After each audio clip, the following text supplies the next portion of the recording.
여러분 안녕하십니까? 헬로티비 뉴스입니다. 제22대 총선 후보자 등록이 시작됐습니다. 의정부 지역 여야 후보들도 등록을 마치고 본격적인 민심 잡기에 돌입했는데요. 후보들은 저마다 의정부 발전을 이끌 적임자임을 강조했습니다. 이재필 기자의 보도입니다. 의정부갑 선거구의 더불어민주당 박지혜 후보는 후보 등록 첫날 일찌감치 의정부 선거관리위원회를 찾았습니다. 기후환경 전문 변호사인 박 후보는 민주당 영입인재 1호로 정치에 입문한 후 경선을 거쳐 본선에 진출했습니다. 등록을 마친 박 후보는 더 많은 의정부 시민들을 만나 소통하는 데 집중하겠다고 말했습니다. 후보 등록을 했습니다, 드디어. 그래서 의정부 시민 여러분 더 많이 찾아뵙고 선거까지 모든 시민들을 만나는 것을 목표로 방방곡곡 열심히 뛰도록 하겠습니다. 예, 총선 승리 감사합니다. 의정부갑 국민의힘 전희경 후보도 후보 등록을 마치고 본격적인 민심 잡기에 들어갔습니다. 지난 20대 국회의원과 윤석열 대통령실 정무비서관을 지낸 전 후보는 일찌감치 단수 공천을 확정짓고 지역에서 활동폭을 넓혀왔습니다.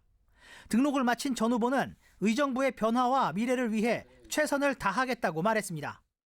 네, 의정부의 변화와 미래를 위해서 후보 등록을 마쳤습니다. 이제 본격적인 레이스가 펼쳐지는데요. 그동안 따뜻하게 손잡아 주신 만큼 앞으로도 많은 응원과 격려 주시면 너무너무 감사하겠습니다.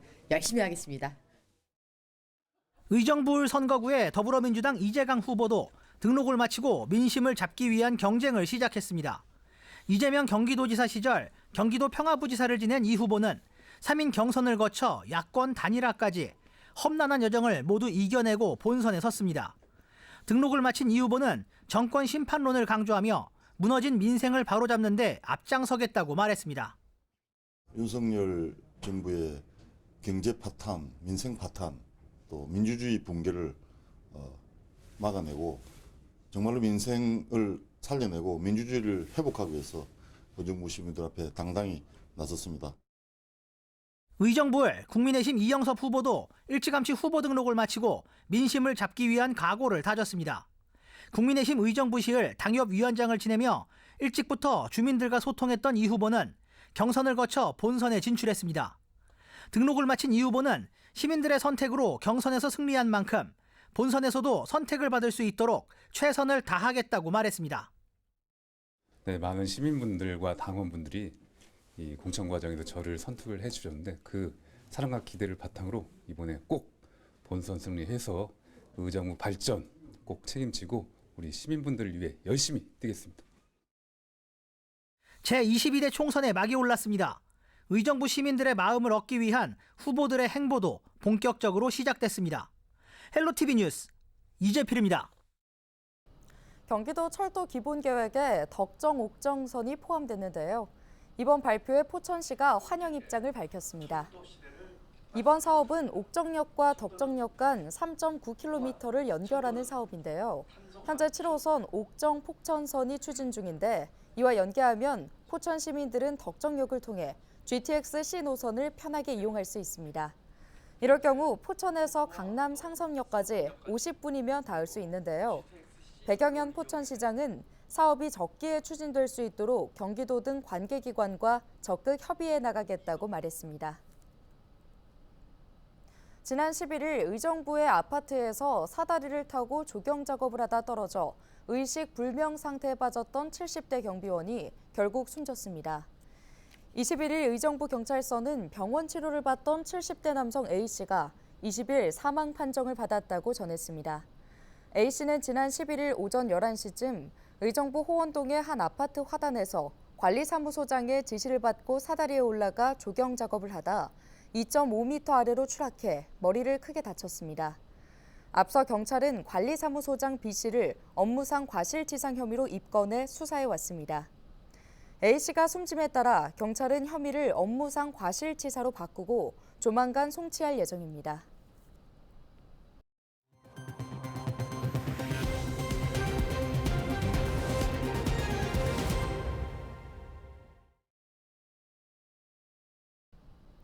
지역 수건인 경인전철 지하화 사업이 최근 급물살을 타고 있습니다. 특별법 통과에 이어 여야가 철도 지하화를 한 목소리로 외치고 있는데요. 구체적인 계획보단 개발 이익을 앞세우고 있어 선심성 공약이 아니냐는 지적이 나옵니다. 심다혜 기자의 보도입니다. 서울과 인천을 잇는 1호선 경인전철. 지상으로 달려 도심을 남과 북으로 분리시킵니다. 가까운 거리도 육교를 이용해야만 갈 수 있는 만큼 주민들은 큰 불편을 호소합니다. 육교로밖에 통하는 길이 없기 때문에 유모차나 장애인 휠체어 같은 거 지나다닐 수 있는 그 엘리베이터도 없어가지고 좀 많이 불편하거든요. 이제 계단 이제 나이 먹으니까 이거 계단 올라다니기가 불편하지. 지하로 하면 좋지. 근데 그게 쉽지 않을까요? 경인 전철 지하화는 지역의 수건 과제입니다.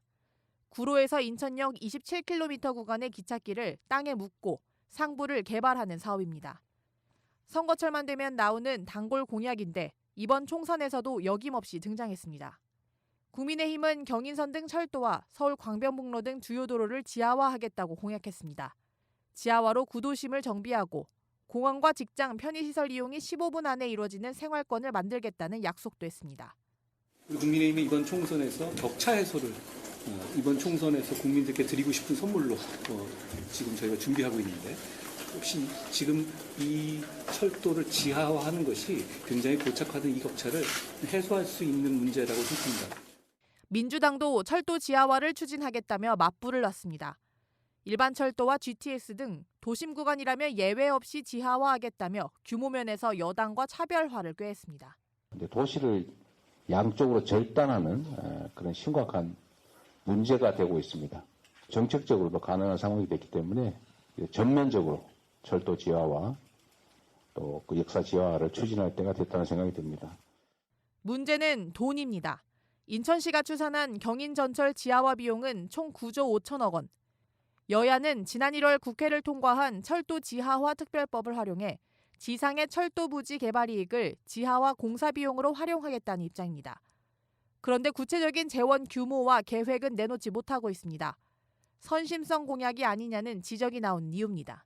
사실은 얻는 것보다는 들어가는 비용이 더 클 수도 있어서 그곳 자체의 땅값이 비싸서 여러 가지 활동들이 집중적으로 이루어질 수 있는 구간만 사실 의미를 가질 수 있을 거라고 보는데 경의선 같은 경우에 모든 구간은 그렇지는 않겠죠. 입법부를 뽑는 총선에서 지역 개발 공약이 나왔다고 하는 게 굉장히 특이하고요. 또 이 지하화 공약이라고 하는 것이 예비 타당성이나 이런 것들이 절차가 굉장히 좀 지난합니다. 그래서 임기 동안에 어디까지 할 것인지도 명확치 않고요. 특별법 통과 이후 여야 총선 후보들이 공약으로 내세우면서 최근 급물살을 타기 시작한 경인 전철 지하화. 이 공약이 현실화될지 공연불에 그칠지 유권자들이 지켜보고 있습니다. 헬로티비 뉴스 심다입니다. 국토교통부 대도시권 광역교통위원회가 22일 수도권 광역버스 협의체를 발족하고 광역버스의 현안과 정책 방향을 함께 논의합니다. 수도권 광역버스는 서울, 경기, 인천 300여 개 노선에서 하루 평균 약 55만 명이 이용하고 있는데요. 일부 도심 집중 노선 등으로 인해 운행 속도가 떨어지거나 도심 혼잡이 늘고 있는 상황입니다. 대광위는 수도권 지자체들과 광역버스 협의체를 통해 노선과 정류장의 조정 등 혼잡 완화 방안을 마련할 계획입니다. 경기도가 의정부 캠프 라과디아 반환 공여지에 경기도 통일플러스 센터를 건립할 계획입니다. 통일플러스 센터는 통일부가 전국 7개 권역에 설치하는 통일을 주제로 한 지역 거점 참여 플랫폼인데요. 평화통일체험관과 공연장, 탈북민 지원시설 등이 들어설 예정입니다. 센터는 오는 2025년 2월 준공 예정입니다. 서울시가 반지하와 노후저층주택 거주자의 주거 환경 개선을 위해 집수리 공사 비용을 최대 1,200만 원 지원합니다. 서울시는 중위소득 이하인 주거 취약 가구가 사는 10년 이상 된 저층 주택과 반지하 주택, 옥탑방 등에 사는 주민들의 집수리비를 지원한다고 밝혔는데요. 주거 취약 가구 주택과 옥탑방은 최대 1,200만 원, 반지하 주택은 최대 600만 원을 받을 수 있습니다. 사업 참여를 원하는 주민은 다음 달 30일까지 거주하는 자치구에 구비 서류를 제출하면 됩니다. 인천시도 원도심 저층 주거지 노후 불량 주택 재생을 위해 집수리 지원 사업을 추진합니다. 집수리 지원금은 단독주택의 경우 1,200만 원인데요. 공사비의 20%는 본인이 부담해야 하며 지붕과 옥상의 방수 녹화, 외벽 등의 단열 성능 개선 등 주택 성능 개선에 사용할 수 있습니다. 인천시는 주택 담장과 대문 등 외부 공간을 함께 개선할 경우 300만 원을 추가 지원할 계획입니다.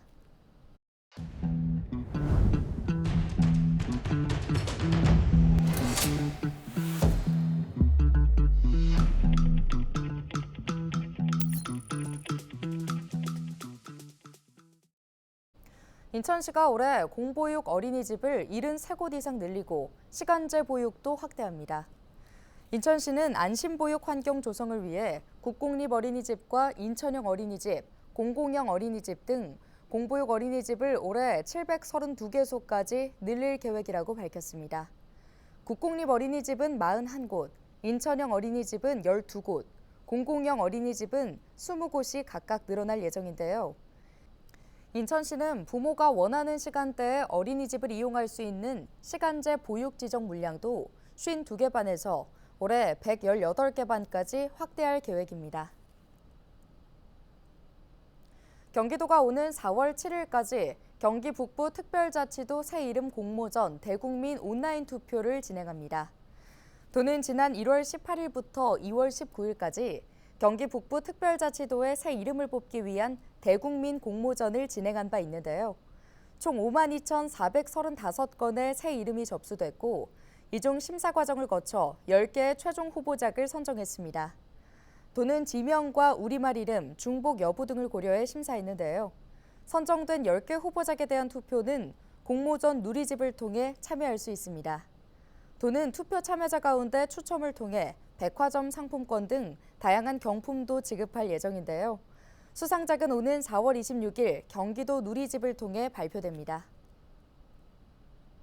인천시가 개별 공시지가 최종 결정 고시 전 소유자 등의 의견을 듣습니다. 올해 인천시 개별 공시지가 조사 대상은 63만 4,648필지입니다. 감정평가사의 검증을 마친 산정 가격은 이달 19일부터 4월 8일까지 소유자 등의 의견을 받은 후 군구 부동산 가격공시위원회 심의를 거쳐 오는 4월 30일 최종 결정 공시합니다. 개별 공시지가는 군구 지가관리부서에 문의하거나 부동산 공시가격 알림위에서 확인할 수 있으며 의견이 있는 소유자 또는 이해관계인은 의견 제출 신청서를 작성해 관할 군구 지가관리부서 또는 행정복지센터에 제출하면 됩니다. 경기도는 19일 경기도 북부 청사 평화누리홀에서 시군 하천계곡 지킴이와 담당 공무원 130여 명을 대상으로 직무교육을 실시했습니다. 직무교육은 하천구역 내 단속 대상, 평상, 건축물, 경작, 하천수 무단 사용 등 불법 행위 확인과 적발 시 절차, 근무 방식 및 복무 관리, 홍보 강화 등으로 내용을 구성했습니다. 올해 하천 계곡 지킴이는 하천 감시 순찰, 재해 위험 요소 및 불법 사항 관리, 하천 환경 정비 등의 역할뿐 아니라 관광객들이 하천에 더 쉽게 접근해 즐길 수 있도록 돕거나 불법 행위 근절 안내 현수막을 설치하는 업무도 할 예정입니다. 경기도는 지난 2019년부터 청정계곡 도민환원 사업을 추진해 2024년 1월 2일 기준 1,900여 개 업소의 불법 시설물 12,000여 개를 적발하고 99.9%를 철거 완료했습니다. 경기도가 다문화 가정을 위해 교육기관의 가정통신문 통번역 서비스를 제공합니다. 통번역 서비스는 다문화 가정뿐만 아니라 도내 교육 관련 기관도 이용할 수 있는데요. 베트남어와 중국어, 러시아어 등 7개 언어 서비스를 제공합니다. 희망자는 해당 시군의 가족센터 또는 다문화 가족지원센터로 문의하면 됩니다. 오늘 준비한 소식은 여기까지입니다. 함께해 주신 여러분 고맙습니다.